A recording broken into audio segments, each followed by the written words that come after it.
staying humble and keeping the future in mind. Like, we have a whole season in front of us. This is only game 2. We're only 2 weeks into it. Staying in the mindset of keep working hard, that there's nothing to settle for. There's still a lot to work on. So. Hello and welcome back to the Trinity League Football Podcast. I'm Dan Albano with the OCVarsity.com, and I'm joined once again by our insider, Scott Barajas. This is our Week 2 edition where we're going to recap last week's games for the September 1st, and now we're looking at the games for coming up this Friday on September 8th. There's actually one game on Thursday. That opening voice we heard from, that was from Brew McCoy, Mater Dei, everything Jr., who's coming off a spectacular victory and a performance against Bishop Gorman. So, Scotty, how are you doing on this Labor Day edition of our Trinity League Football Podcast? Dan, I'm doing pretty good. Football's in full swing. We just got treated to a great high school weekend, especially with that Mater Dei-Gorman game. So we got some good ones coming up. So we're just revving and ready to go for week 3. Exactly. And what's pretty amazing is one of the things I took away from being there with you and about 10,000 other spectators at the Santa Ana Bowl on Friday was high school football is in a good place. I felt like on that night where Bishop Gorman from Nevada, Las Vegas, traveled very well. Their crowd was into it. I thought tried to spur them on and kind of I was on their sideline quite a bit, and I felt like had a good impact on that game, especially the second half to help get their team in it. And the Mater Dei faithful turned out big time. They filled up their stands. It was great energy from both teams. Played really hard on a national televised, West Coast feed on Prime Ticket. I mean, I felt real good about where high school football was. It was a for the most part a pretty clean game. Maybe got a little chippy at the end, but a lot of plays, a lot of tough plays. It's football, so it's not going to be, it's never going to be perfect. But I thought it was pretty good representation of high school football. What did you take away on that? Yeah, it was a good showing, and it was a good game, and that's what we had hoped for. I know, the most people got their money's worth out of it because I know those tickets were a hefty price for those reserve seats. But in all, I think it showed everybody what everybody was talking about, these out-of-state games and how California hasn't done too well. So Mater Dei showed up for California and got that win. And yeah, I mean, it was pretty much the game. It kind of got chippy a little bit. I know one of the biggest things that people are talking about is you can watch from one of the replays. One of the videos that's on social media that Gorman did not shake hands with Mater Dei, and they were all like, "Hey, they didn't want to shake our hands." I don't know if that's something Gorman does or what. At the beginning of the game, right? At the beginning of the game, yeah, right. Coin toss, and so the game kind of got got trippy. There was a couple of offsetting penalties, and then the one at the very end that unfortunate got the two guys tossed, but for the most part, it was a clean game, and I think both teams, respected themselves, respected each other. But but that's basically what I saw. Yeah, you got two powerhouse teams, great crowd, great energy out there. So I definitely enjoyed it. So just to set the table for our Trinity League Football Podcast listeners, and welcome back. Thanks a lot. Please spread the word. We're going to review last week's games, and then we're going to talk about some of our players of the week, and then we're going to preview this week's games. Coming up on there's one game on Thursday, like we mentioned, and mostly the games on Friday, September 8th. So let's start right at the top, Scotty, with the game we were both out on Friday.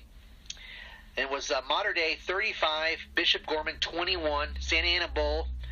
The Monarchs were not full strength. They didn't have Amon-Ra St. Brown, still out with the finger injury. They played C.J. Parks, UCLA commit at wide receiver. He didn't play the whole time. Kind of limited, it looked like, by his ankle. So he's had limited times. He wasn't the C.J. Parks that we saw so much during the summer, and we were expecting to reemerge. Hopefully he's okay. But the Mater Dei defense and that young secondary answered a lot of questions. JT Daniels answered a lot of questions. He was sharp. Nico Regimio answered questions with a great game at receiver. The O-line protected JT Daniels. Brew McCoy, like we said, was disruptive. Mater Dei wore down Bishop Gorman at the end with the running game with that fine offensive line. It was all around a team effort for Mater Dei. I grade them an A. What's your analysis on Mater Dei before I hit you with a couple questions? I went back and forth with that grade. I gave them a B+ on offense, and I'll get to that in a minute. In defense, I gave them the A-. I think a lot of people may have said that the score could have been bigger than the 35-21. If Mater Dei doesn't fumble down in the goal line, they could have punched it in. And then there was a couple of times when Mater Dei went up 28-7. There were 4 possessions that Mater Dei didn't get any points. Right. So kind of, the offense kind of stalled a bit, and then they would, once Gorman came and made it interesting, that Mater Dei answered right back, and in the end they snapped that winning streak. And like you said, they did it without Amon, St. Brown and CJ, who was a non-factor. The defense pretty much got after Dorian Thompson, keeping him in check, and then withstanding the fourth quarter surge. That front 7 constantly, pressured him, sacked him 3 times. I think they hurried, they hit him every single time he had the ball. I think Mace Funa had a sack, 7 tackles, batted a ball. Nate Legaleo had 2 sacks, was constant. I mean, he was doing spin moves, he was swimming, doing swim moves. I mean, he was eating up those old linemen for Gorman. He was always around the ball, and he was always making pressures. I think on Stephon Robbins' pick, that was caused by Nate Legaleo because he got in there, right. And Dorian just threw it away, and then that's what Stephon made that pick. Broom had timely tackles, pressured him, and then that secondary came up when they needed to.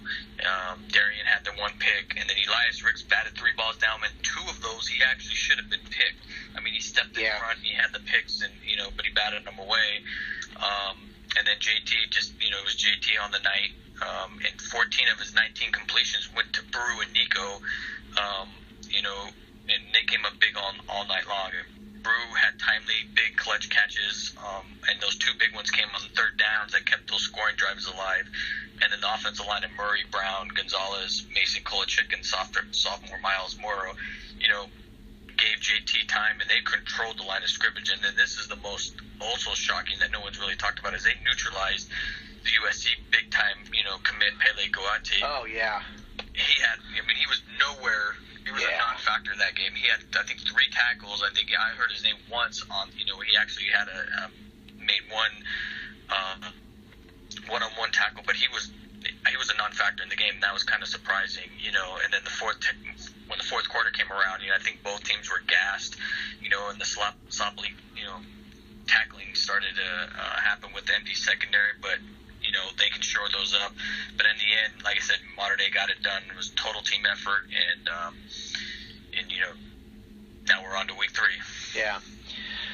Yeah, the third week of the season, week 2 is what they'll probably call it, because we had the 0 week. Let me play a little football psychologist with you, and that's kind of was a little bit of my approach is what as far as from my coverage of the Register. And please check out my article at OCVarsity.com or OCRegister.com. And I talked to Mater Dei about the way they kept their perspective after this game, where they're looking at the big picture.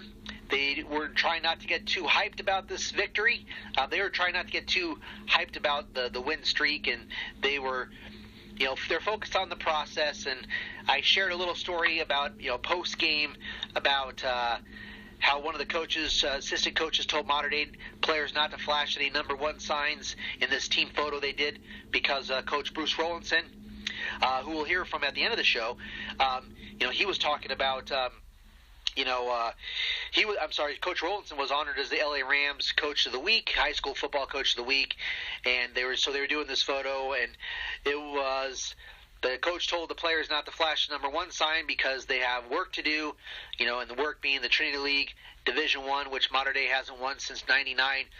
Do you think that Mater Dei kept it in perspective? Did you feel like they were able to take the moment of this big Bishop Gorman team to get better, but not lose sight of their ultimate goals. Do you think that? Do you think they bought into that? I believe so. Mostly with the young guys. I think the offense and the usual suspects. They're waiting to get full strength, and that's what they keep saying is that we're doing it with not a makeshift, but we don't not full strength. Once they get everybody offensively clicking, they'll be more consistent, because the one thing that we've not noticed is that just in these two games is that it's the offense is nowhere near it was last year, and other than the line being solid and giving the protection, everything else is just a little bit rusty, but enough to do to get these wins. And then defensively, the defense is a lot better than it was last year. And I think with the younger kids, this was for them to say, we can play at this level. We can play in any big game. We have the confidence. We're not going to back down. And it just gives them that extra incentive to go out there and play without having to think about, we're young and we're inexperienced. That's kind of each week that's going to be out the door, and then they'll be, seasoned veterans. And right. I think from here on out, now, like you said, this will be in the back of their mind. And like you said, you just take the one game at a time, because now, and as you see, as the media, because the media is now talking about, can't wait till October 13th. Right. It's like, yeah, I know everyone's going to be talking about that, but in the meantime, you just got to play week by week, and then you get to we get to Trinity League, and I think that game is actually the third week of Trinity League, if I'm not mistaken. But I don't think they're just going to carry on and get healthy and do what they got to do. Yes, that's actually the second game in league for Mater Dei. They open against Santa Margarita when they're going to go down the Laguna Hills on Friday, October 6th, and then the following Friday, October 13th, as you mentioned, that game will be at Bosco, of course, as at El Camino, like we talked about. One other question I had ready for you here, Scotty, is that, and you led me into it by mentioning the young guys, and I talked about the young guys in the secondary. A lot of sophomores, one junior, and one key senior in Stefan Robbins. But as a group, the secondary, which, like I said, mostly sophomores, in two games, of course, the Bishop Amat game, Bishop Gorman, Gorman being number 2 in the nation. The secondary's got 5 interceptions, and of course they had 3 against Gorman, 2 against DTR, Dorian Thompson Robinson. Out of these sophomores, who do you think's the guy that really has impressed you the most?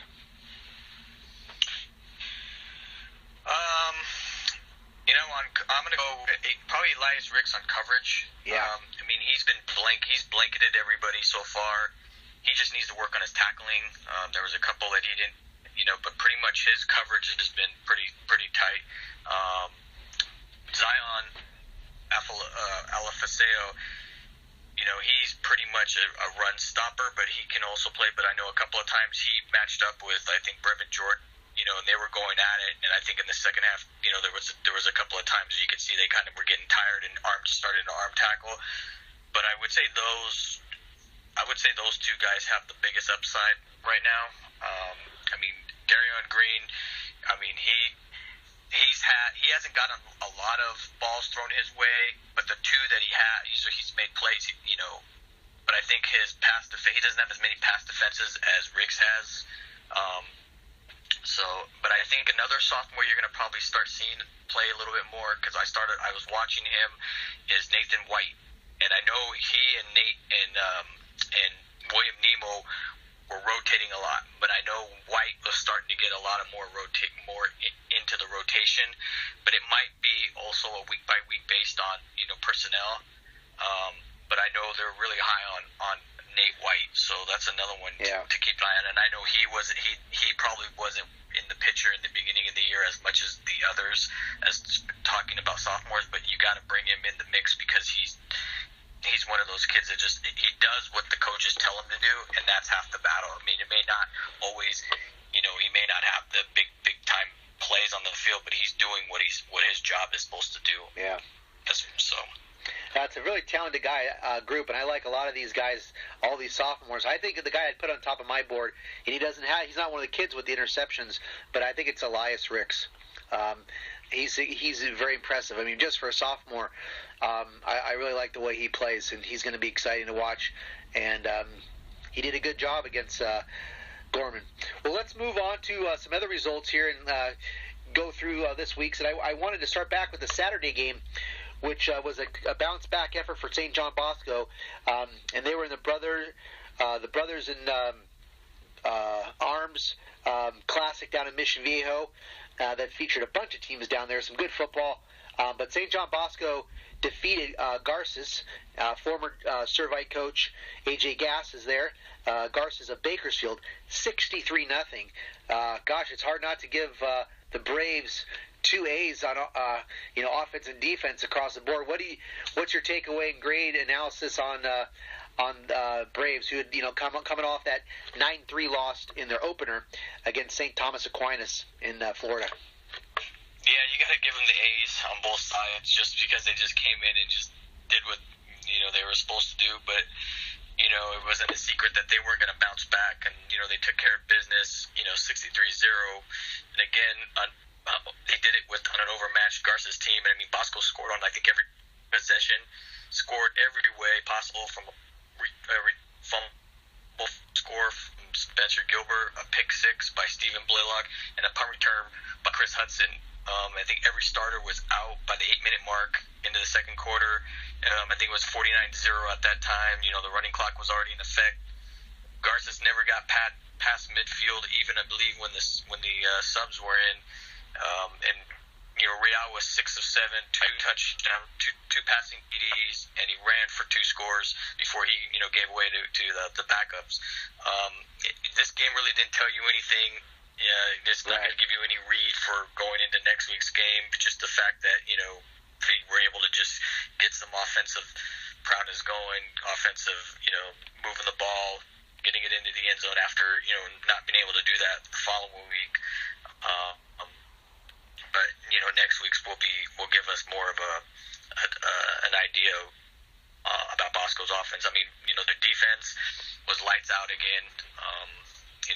I think they kept Garces. I think was under 100 yards, if that. Most of them with the starters in. So. Yeah, Garces. I think they only had 4 first downs in my notes here. And they ran about 40 plays and only came away with 4 first downs. Garces also only passed for 38 yards, and they finished with negative 10 yards rushing. So, yeah, we're talking about 28, 25 yards of offense. So, you look at and that's one big positive for the Braves that they can take away. I mean, they played 2 games, and what do they have allowed? 9 points. Pretty impressive. I mean, that's that's not a lot of 4.5 points a game. They got another big one. It's probably not going to be. We'll see how they do. Against Chaminade, which we'll be previewing that game. Finally, the Braves will be playing a home game at their new site of El Camino College. But definitely a strong takeaway for Bosco on defense, but this wasn't a surprising result, right, Scott? We saw this one was coming like this. Yeah, we knew this was going to happen. It was just a matter of how it was going to happen, who was going to make the highlight reel, and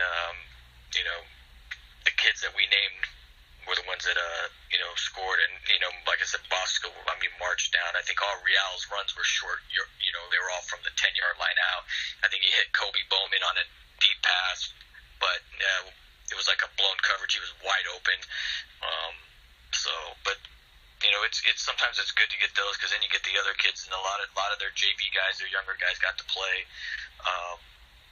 That's what you want to is at least that experience and let everybody play. Yep. Now, another impressive and a shutout victory as well. There's a couple of these to talk about. But last week, on Friday night, was Orange Lutheran traveled down to San Diego, took on Cathedral Catholic of San Diego, posted a 37-0 victory against Cathedral Catholic, the Dons. And what was interesting is that was a game that I predicted on OCVarsity and OC Register, that I predicted Olu to win. My colleague Steve Fryer had picked Cathedral, was talking about their state rankings, but I wasn't surprised. I guess I was a little surprised that they were that dominating, because we talked about last week that we talked about how Cathedral Catholic had done okay against Del Oro from Northern California. That game was 22-12, I believe. And we thought, hey, that's not bad. Del Oro's the team that San Clemente lost to in a pretty barn burner last year in one of the state bowl games. Pretty good program up in Northern California. But what do you think about the Lancers? Probably, opening some eyes, turning some heads by a 37-0 victory. That seems like an A across the board for those guys. I actually gave them a B, and I gave them the defense. I gave them an A, and you'll see here why. But, I guess most will be surprised at the 37-0 win over Cathedral. But this Cathedral team is not the same, caliber of the past Cathedral teams, and it seems like this is a common occurrence we're getting, is that the teams in the past aren't the same teams as they used to be. Right, Cathedrals, they were 15-0 last year, but not, they're 0-2 now. Yeah, and they did not look very athletic at all. I mean, they didn't have any skill, any skill, and I say anybody that looked, that was fast, quick. They just didn't look like, the top-rated team, or even, a D1 team, even from the San Diego area. They just did not look impressive, and Olu took full advantage of that. And Olu played mostly on a short field all night. They didn't have too many long TD drives. I think Ford had one long. It was like a 5-yard pass that he took for 45 yards. Okay. Holinsky was 18 of 24, I think 217, 2 touchdowns, 1 to Ford, 1 to Loya. Defensively, they held the Dons to 67 yards rushing on 33 carries and 3 of 11 passing. Now that tells me when you're rushing the ball 33 times and you don't have very much offense, they're gonna have to, so that's telling me you just don't have it, and so you just got to go with what you have. And they also got a JoJo Hawkins 44-yard punt return for a score. So, and Olu, did it again in workmanlike fashion. They didn't blow them out. They just kind of methodically, systematically kind of just, wore them out. Got the 37 points didn't come all in the first half. Right. It was each quarter, little by little by little. Yeah, they were 21-0 at half.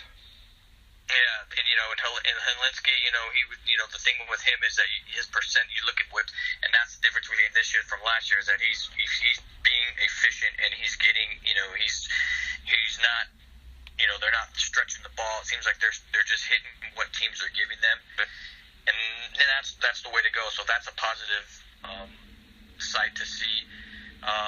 But as far as just being a juggernaut, we've seen these back-to-back shutouts. The 2 teams that they've shut out have, not been very good on offense, and I'll get more to that when I talk about the preview. Right. That's what I'm seeing. That's why I gave them the B on offense. So I mean, it's good, but it's not. They're not, and they have the skilled kids, but they're just not. They're just, and I think it's a lot to do with they're playing on short field, and there's no need to, to outscore everybody like Jay Sarah's doing, where they have to match score for score, so their stats are going to be really high. Then that could possibly be so. I gotcha. Well, it sounds like impressive, but we guess we're not getting crazy about Olu, but that's still impressive. Obviously, some of it's the competition. I know that Cathedral team certainly got some hype last year because, like I said, they were 15-0. But I should have mentioned that they also, 2 of their wins were against Helix, and Helix is one of the hot teams in the state of California right now. Down in San Diego, they're probably the best team down there. So they certainly got reputation. they just got beat by Paraclete. So that's right. That's right. So at the Brother in Arms. That's in that same classic. So it's like maybe it's a down year in San Diego. So. That's right. Good point. I forgot about that one. So, so much football to keep track of out there. But that was a big result for statewide. 23-6 over Paraclete over Helix. So. Hey, let's keep on trucking here, and we thank all the football fans for joining us on the Trinity League Football Podcast.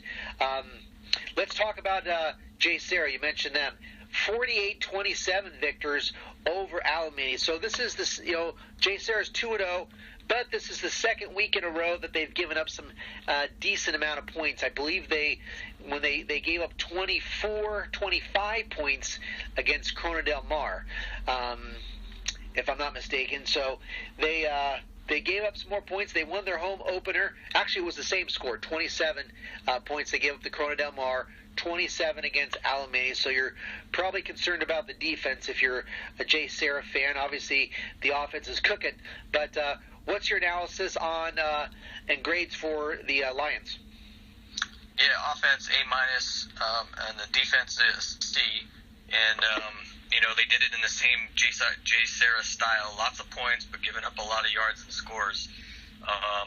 This time they had to lean on Algie Fisher, who ran for 210 yards, and he had 2 TDs, and then they were aided by 2 Jamel Henning punt returns for scores. Defensively they gave up 321 yards passing, 3 touchdowns, and they also gave up 12 receptions and 300 yards to 1 receiver. So they had trouble stopping this one kid who Jacob Perez. Heard of. It was kind of his coming out party. So that's like we had said, their Achilles heel was their secondary. So they need to shore up that. But J. Sarah's offense, kept them in the game, to withstand that one-man performance, receiving performance, and it's just a reoccurring theme with those guys is that they're going to just outscore you. But I would think that somewhere along the lines, that they'll get some defensive stops. But right now, this week coming up, I think they'll have a better shot at that when we talk about who they're playing against. So I don't think that we're going to see the 27 give it up next week. Yeah, that was Jacob Perez. If you for everyone with that monster game at receiver. So yeah, I guess it's probably not surprising, and probably should have saw it coming. Where Corona del Mar had a first year starter have an excellent game against J. Sarah in the opener. But I think I thought more about Corona del Mar having outstanding receivers, and I know Alameda has some outstanding receivers, but probably should have still seen that coming. That this is going to be an issue. J. Sarah's got to put pressure on, but on that quarterback, because I don't know how they are in the secondary. So, but tell me your grades again once again, Scotty. I gave them an S on offense, and on defense I gave them a C. Okay. Got it. All right, now let's switch over to we'll go back to the Brother in Arms Classic, and that's where Servite played on Friday, a little bit earlier kickoff. They were at 5 o'clock. Friars also moved to 2-0, and they won 38-28 against American Fork, the Cavemen. Great nickname there from Utah. So, again, Servite finding the offense, hitting the 30 mark again in the point range, but they actually gave up a few more points this week as well. We thought American Fork in our preview, to me, seemed like they could be a top 10 team in the state of Utah, and it seems like Servite had to work pretty hard in this game. What's your thoughts on the Friars, where they played both their quarterbacks in this game, Caden Bell and T.J. McMahon? Yeah, Servite's, I give them the offense, I give them the B, and the defense, I give them the B. They got the win, but they from far from being a crisp, team after another penalty-laden sloppy game, which took away a punt return for a score and an interception away from the defense. And So, but the offense showed shades of promise again. They did jump out to 21-0 lead, primarily on the heels of running back David Hernandez. I mean, he ran for, I think, 126 yards of his 155 in the first half. TJ McMahon, Caden Bell did split more time this game. TJ went as sharp. He was 11 of 24 for 176, one TD. And if it wasn't for a few mental breakdowns by American Fork, the game probably would have been much closer. One of Servite's scores came off of a broken coverage by American Fork, leaving the Lincoln Duran wide open. With 20 yards, no defender within 20 yards of him. On defense, Servite had 5 sacks, led 2 from Kobe Fitzgerald. Julius Irvin added another interception, but this one came on. It was a nice deflected pass from Trent McDovey. He batted it up in the air, and Julius picked it off. And then Jared Armorerso led the defense with 8 total tackles.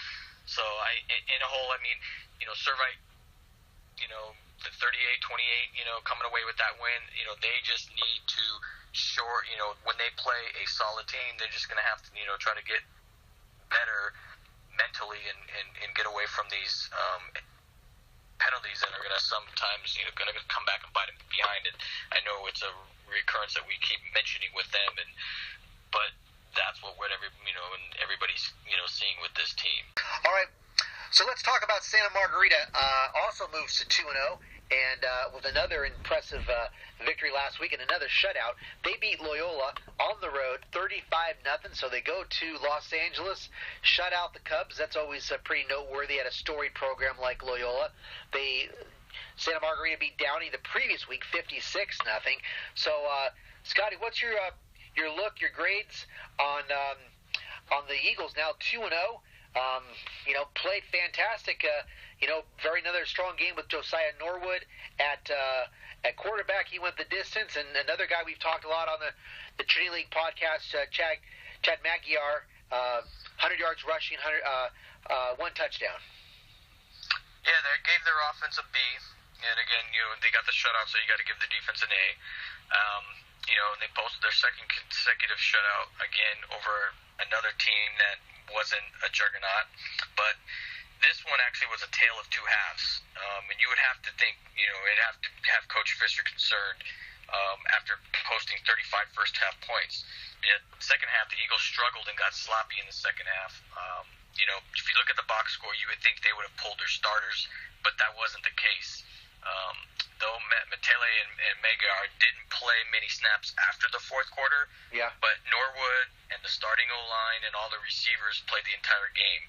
And they just looked, they didn't connect when you think they were going to connect.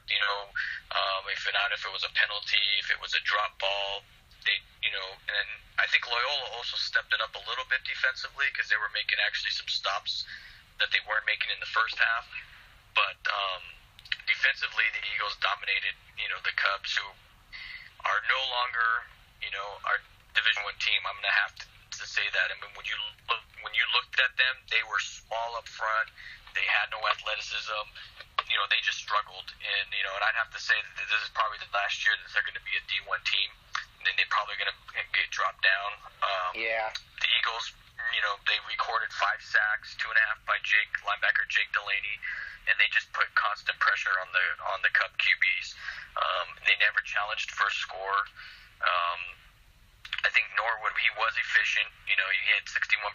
He had 2 TDs. Matele only touched the ball 5 times rushing, but he had 68 and 55 came on him 1 touchdown run, and then like you had said, Magyar had 100 yards on the 14 carries. I thought I expected more from Santa Margarita in their offense, after what they did in the first half, because the second half was not the same team that played in this first half, and that was kind of surprising. We'll have to see, what happens next week, and again, they're going to be playing, an Alameda team, which just played Jay Serra, so we'll have to see how that one carries out. Yeah, that should be pretty interesting because obviously Alameda's got some tools, and definitely gives Santa Margarita its best game by far. But all in all, obviously everybody in the Trinity League won last week. It was a good week for all those teams, led, of course, by Mater Dei's nationally impactful victory, 1-2 over in the nation over Bishop Gorman. So hey, before we move on to this week's games and check out what we got going on this week, Scotty, how about some of your players of the week? I'll start with the big one. The offensive player of the game for Mater Dei. They all played well. Whether it was Brew, Nico, the offensive line. You could give them as the trio because they all did fantastic. The defensive players, I'm gonna have to go with Mace Funa and Nate Legaleo. Both of them. Okay. Were all over the field disrupting DC. Good picks. And for Bosco, I went with Real Mitchell. Okay. He snapped back. Yep. Bosco defense did all well. Let's see, Jay Serra, Algie Fisher with his 200-yard performance. I think defensive player. I went with the whole team. Well, I didn't pick a player. I think you had decided to go with the defensive end. Abdul Malik McLean did well in this game with some tackles for losses. I thought he's key. One guy who ended up racking up a lot of tackles was T.J. Medina, a good linebacker I like.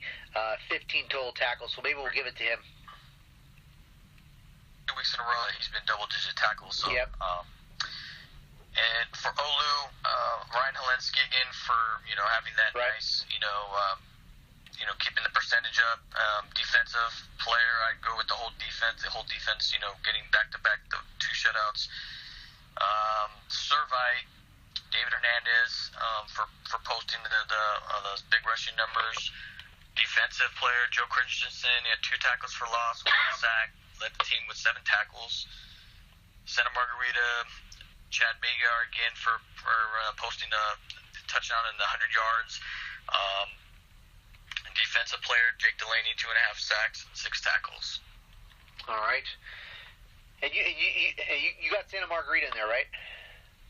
Yes. Okay, we've got the rapid fire there. So some fine performances for all those players. So congrats to everybody for doing so well on the week. So looking ahead, let's start out with the Thursday game since that's coming up the quickest here. So like we said, what's your thoughts on Santa Margarita Alamany? This game's going to be at Laguna Hills, 7 o'clock on a Thursday. So a pretty good game on a Thursday.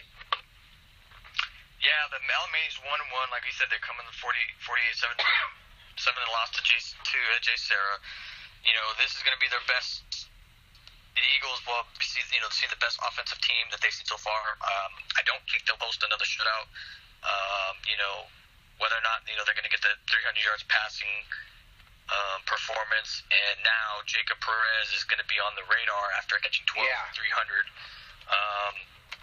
The Santa Margarita is going to be probably isn't going to be challenged until they get to Mission Viejo in 3 weeks. So, and then that's probably when we get a gauge to where Santa Margarita really belongs. But I think they're going to win this one. All right. Well, I'm interested to see this game. I might be covering it for the Register.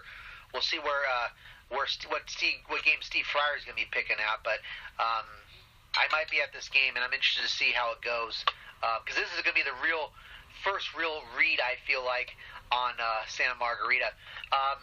So other games this coming up on Friday, September 8th. We're going to save the Bosco-Chaminade preview here for the end because that's probably the game of the week. But let's look at what do you think about Bishop Amant going back to Jay Serra. Matt Robinson, by the way, fine Jay Serra quarterback. OC Register player to watch last week. I think he did have 3 picks. But Bishop Amant is coming in 0-2. The reviews from Mater Dei about Bishop Amant actually weren't that bad. Monarchs thought Bishop Amant was pretty capable at quarterback.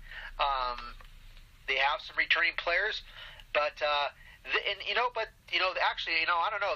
Hard to tell on this one. So Bishop Amant, the Lancers, are 0-2. They lost to Mater Dei, like we said, 31-7 in the opener, and then they played a team from Illinois, Loyola Academy, on the road and lost 13-6. So 13 points in 2 weeks. What's your take on this game, Scotty? Yeah, Yeah, I mean, that's kind of surprising because I thought, Bishop Gorman, was supposed to have a better offense than they did last year, and, it was kind of hard to gauge against Mater Dei. Blake Archuleta, he is a pretty good athlete, but I don't know if he has the offense. It seems like he's maybe struggling with the offensive line, and getting going with points. They don't have a really good running game, so that's the take with Bishop coming out of the gate. So they last year Jay Sarah played them to a shootout. It was 35-28 last year.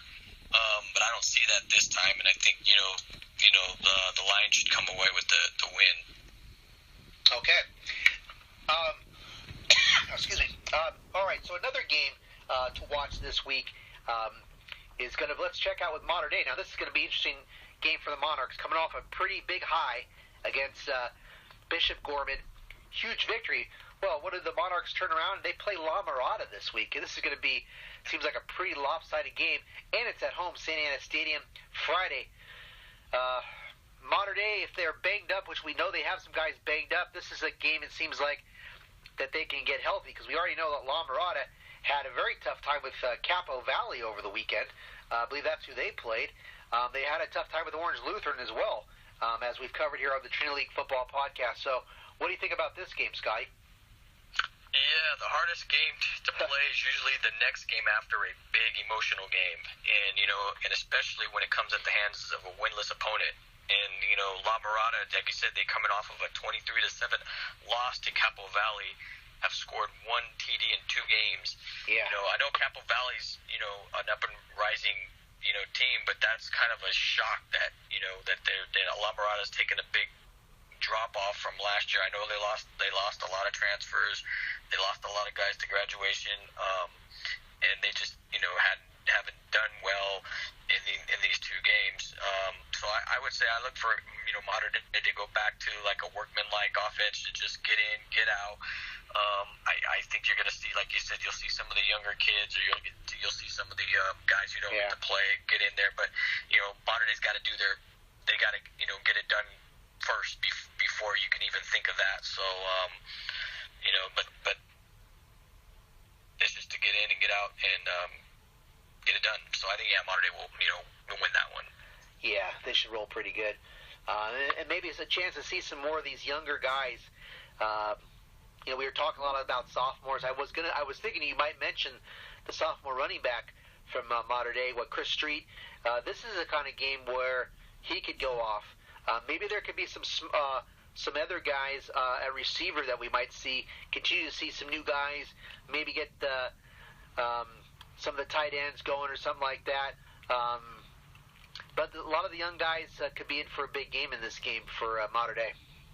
Yeah, and you mentioned Street, and I think everybody wanted to see him run more last week, and and he only ran 3 times for 21 yards. But I have to say, and everybody's agreed, is those 3 runs that he ran were almost equally, if not more impressive than Jacoby's carries. Street, is a dynamic back, and I don't know if you remember, he got that that sweep for 11 yards. He had another run where they called him down, his knee hit the ground, and he spun up and carried on for another 8 more yards, but they said his knee hit the ground, and if you watch the replay, it's very close. But if we're dialing in and dissecting more on that, I think you'll see a lot of Street next week. And you'll see a lot of like you said, a lot of younger kids get to play. Yeah. Well, 2 more games here to cover, talk about briefly before we get to our game of the week. But Servites going back on the road. This is going to be their kind of 3rd game on the road, actually. Because they played, they were, but you can't, they were the home team against American Fork down in Mission Viejo. But they're going out to the IE again. They're Inland Empire. They're taking on Roosevelt of Eastvale. They're also from the same league as the Norco team that Servite opened with, but now they're taking on Roosevelt. These teams actually had hooked up during the and had a spirited game during the Edison passing tournament, with Servite winning. They had a kind of a rivalry game there, and Roosevelt is coming off a 44-3 victory over Eisenhower. Eisenhower is not what they used to be out there in the Inland Empire before the rise of Centennial Corona. But what do you think of this game for the Friars trying to get to 3-0? Yeah, it's going to be an interesting game because Roosevelt's, they're the top Division 4's top-ranked team, and they come in as the state's 28th ranked team, and they were 10-3 last year, and they have two of the area's probably, really, really good players, and wide receiver DB Chase Williams, who holds double-digit offers, and including, I know, a USC offer, and then quarterback Jeremy Musa, who threw 3 TDs in the win last week, and he threw for 4,000 yards, and he threw for 56 touchdowns last season. And then, Williams caught 42 of those for 1,100 yards and 19 TDs, and then they have a junior receiver, Braden Huffman-Dixon, who actually led the team with 50 receptions for 848 and 11 TDs. So, we were talking about big-time receivers. We talked about, the returnings that Mater Dei has. These guys put up big numbers just as like they did in a lower division. And then, Roosevelt, is also probably that number 2 team in the, the Big 8 league behind Centennial. So this is going to be a great matchup with Servite's secondary. They're going to have to get after the quarterback. Servite's going to have to play disciplined and consistent because if not, Roosevelt could expose those mishaps just like we said. This one could go either way. I know it's hard to get gauge on Roosevelt because they've only played one game, and it was against Eisenhower. It could go either way. I'm gonna lean with Servite on this one, but I wouldn't be surprised if Roosevelt pulled it out. Yeah. So and I'm glad you brought up their record last year, and you might be right because like last year they did get second in that Centennial Corona League, which is obviously no small feat. They're the team that I remember now that they to get second last year in that crazy league, they beat Norco 52-51. That was the score last year. So I could see this as another high-scoring game. It seems kind of what Servite's playing. But this could be another big test, for Servite. So they're playing a pretty good schedule so far. And I think there's already some intensity in this rivalry, so I think it could be a good game. And then you did talk about the Inland Empire. You always talked about it. Usually was Vista Marietta has been the last couple of years. That's been the number 2 team behind Centennial Corona. Well, Vista Marietta had a tough time against Mission Viejo. Mission Viejo is really good, but they're playing host to Orange Lutheran this week. Scotty, what do you think of that game? Olu going out to Vista Marietta. And Vista Marietta is 0-2. They lost to a team from Georgia, and then they had a tough time against the Diablos, and now they get Olu. Yeah, earlier, when we were talking, and we had mentioned about how I wasn't sold on Olu just yet, and this is where this comes into play. Because I have to mention that all 6 Olu opponents to this date, including Vista Marietta, are a combined 0-6. Good stat. And that's something that's somewhat surprising, but it also doesn't bode well, down the line. Plus the fact that Olu hasn't blown everyone out, hasn't blown away, should I say, everyone to say, wow, those guys, that offense was dynamite. They brought it. It's kind of just, we got it done, and now let's move on. But to do it against a combined 0-6 record is somewhat kind of, I don't know. You got to just, weather it and keep that in the back of your mind and see what happens down the road. Because they done, like I said, blue collar men, so I don't know if that's going to cause for some concern, but we'll just have to look. When you look at down the schedule, they won't get tested until week 1, and that comes at Bosco. Well, actually, I take that back. Before Bosco, I think they're playing Heritage. Yeah. And Heritage right now is 2-0. Yeah. So you got to wait and see how Heritage it does in these next few weeks. But they're not a big time. They're big school, but they are 2-0. Yeah. But their real test is going to be right off the bat against Bosco. So that's going to give you, that's going to be wow. so you got to the media keeps that in mind when that comes down the line.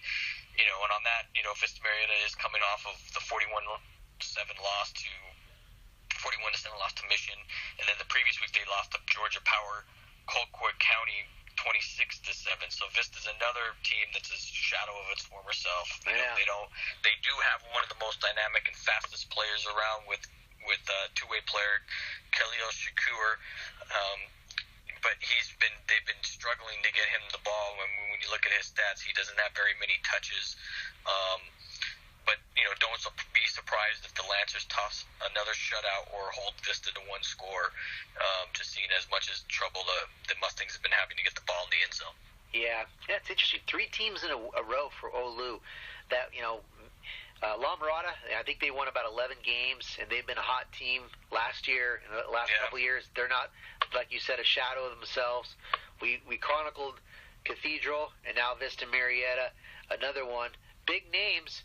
Of course, no fault to Olu. I mean, they don't know this is going to happen when they schedule it. Right, and you're right. It's like I think these games are scheduled prior to, so you get the home and the away. And you think that's because they're a program and they just have. But it's ironic. It's interesting that it's all 3. Usually it's 1, maybe 2, but it's like all 3, and they're all really down. It's not like just a little bit. It's a big drop off. So all right, so our game of the week is going to be on Friday, again, September 8th, and thanks for everybody joining us here on the Trinity League Football Podcast. St. John Bosco's back in the spotlight again. El Camino College in Torrance is going to be their new home field this year, 7 o'clock, and they're taking on Chaminade, Coach Ed Crossan's team. The Eagles, now the Eagles are 2-0. They beat Oaks Christian 47-10. Pretty impressive because Oaks Christian beat Edison in a pretty close game last week. So Oaks Christian, really good team. And then they also Chaminade was also at the Brothers Arms Classic. Like we said, there were some big games that went down there. Scotty was right on it when he mentioned Paraclete's victory over Helix.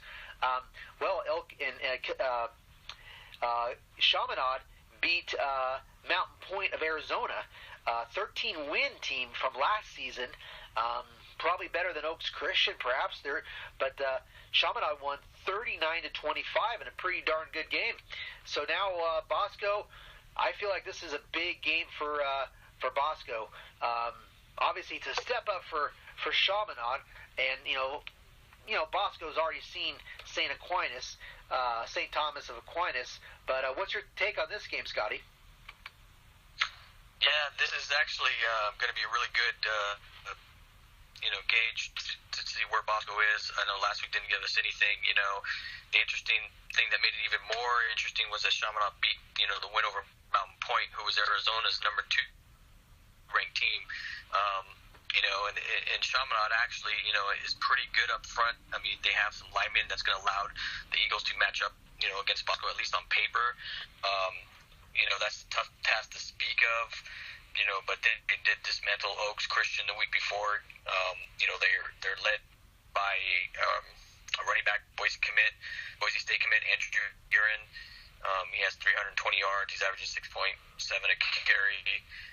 Defensively they get after it. And this is what's going to be what I'm going to be interested to see and how they can if they can contain and give Bosco fits. They do have 13 sacks in 2 games, led by defensive tackle Alex Grubner, who's got 4, and then linebacker Blake Anteludos he's got 26 tackles already. He's averaging 13 a game. He's all over the place.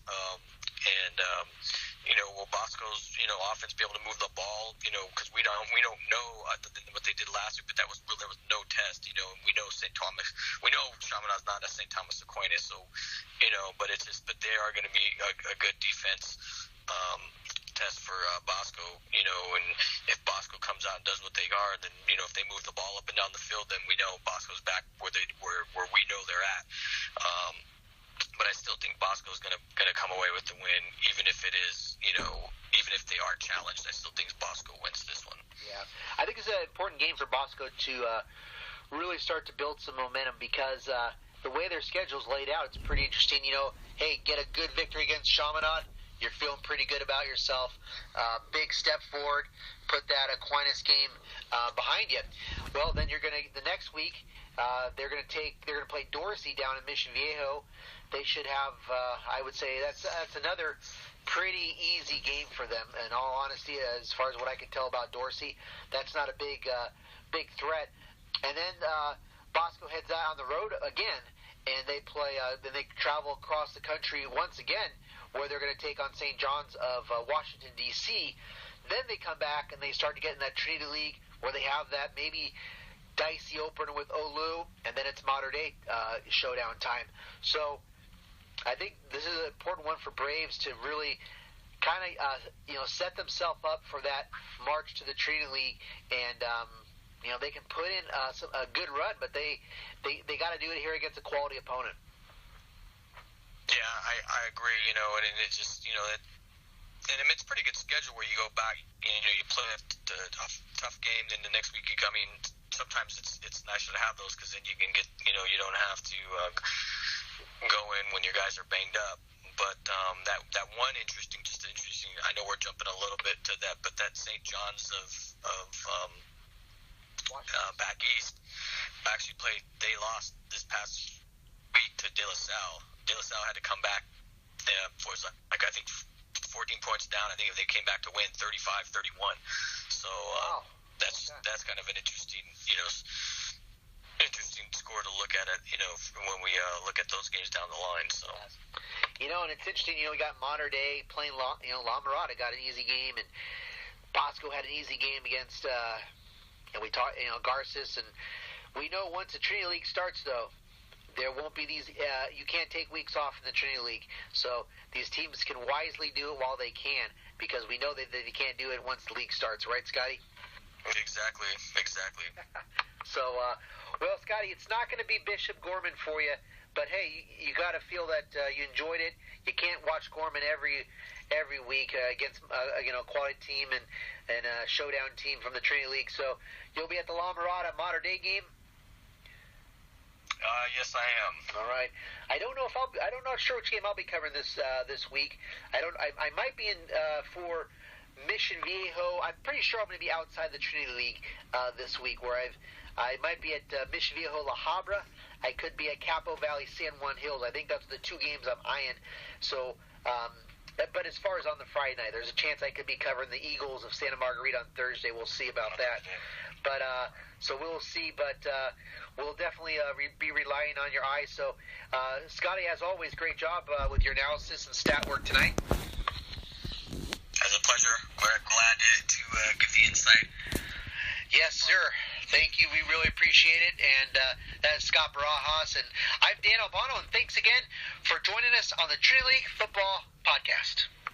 It's a great win for us. It's a great program win. Right now I'm kind of reeling. You know what I mean? I'm hot. I'm old. And but I'm really pleased. That was a total team effort.